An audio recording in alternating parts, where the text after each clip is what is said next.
کسی کے ماضی پر اس کی تذلیل کرنے سے پہلے سوچ لو کہ کہیں اس کا ماضی تمہارا مستقبل نہ بن جائے۔ لمبا دھاگا اور لمبی زبان ہمیشہ الجھ جاتی ہے، اس لیے دھاگا لپیٹ کر اور زبان سمیٹ کر رکھیں۔ حسد کرنے والوں کے لیے یہی سزا کافی ہے کہ جب تم خوش ہوتے ہو تو وہ اداس ہو جاتا ہے۔ اگر اللہ نے وہ لے لیا جسے کھونے کا تم تصور بھی نہیں کر سکتے تھے تو یقیناً کچھ ایسا بھی دے گا جسے پانے کا تم نے سوچا بھی نہ ہوگا۔ دنیا کے لیے آپ ایک شخص ہیں، لیکن اپنے گھر والوں کے لیے آپ دنیا ہیں۔ اپنا خیال رکھیں۔ دنیا میں کامیاب جوڑا صرف جرابوں کا ہوتا ہے، کیونکہ ایک کے بنا دوسرا کسی کام کا نہیں ہوتا۔ ہر انسان زبان کے پیچھے چھپا ہوا ہے، اگر اسے سمجھنا ہے تو اسے بولنے دو۔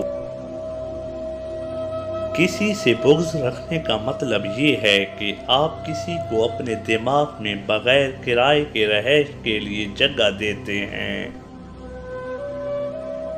ہاتھوں کی لکیروں کے فریب میں مت آئیں، نجومیوں کی دکان پر مقدر نہیں بکتے۔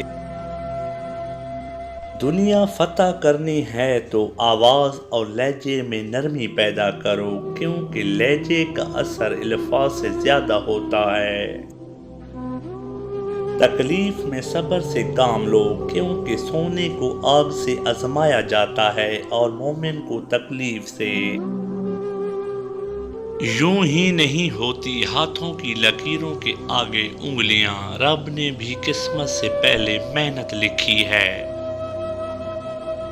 اچھا گمان اور میٹھی زبان انسان کے نیک عمل کو بڑھا دیتے ہیں۔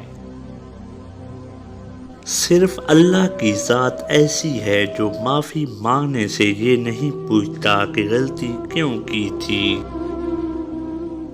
دل ہمیشہ صاف رکھو، نہ جانے کب اللہ سے ملاقات ہو جائے۔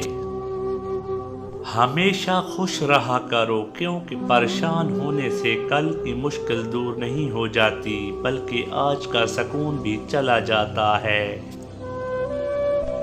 والدین کا دل جیت لو، کامیاب ہو جاؤ گے، ورنہ ساری دنیا جیت کر بھی ناکام رہو گے۔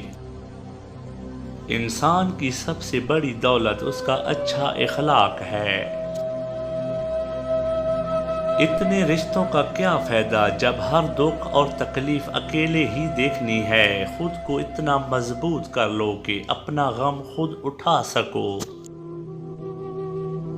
انسان بہت خود غرض ہے، پسند کرے تو برائی نہیں دیکھتا، نفرت کرے تو اچھائی نہیں دیکھتا۔ رشتوں کو جوڑے رکھنے کے لیے کبھی اندھا، کبھی بہرا تو کبھی گونگا ہونا پڑتا ہے۔ لوگوں سے ڈرنا چھوڑ دو، عزت خدا دیتا ہے، لوگ نہیں دیتے۔ کام کرنے والوں کی قدر کرو، کان بھرنے والوں کی نہیں۔ انسان کو انسان سے دور کرنے والی پہلی چیز زبان، دوسری چیز پیسہ اور تیسری چیز عہدہ ہے۔ اللہ فرماتا ہے میری محبت تو دیکھو، جو فرشتے شام کو تمہارے گناہ میرے پاس لاتے ہیں، میں صبح انہی کے ہاتھوں تمہارا رزق بھیجتا ہوں۔ میرے لیے اللہ ہی کافی ہے۔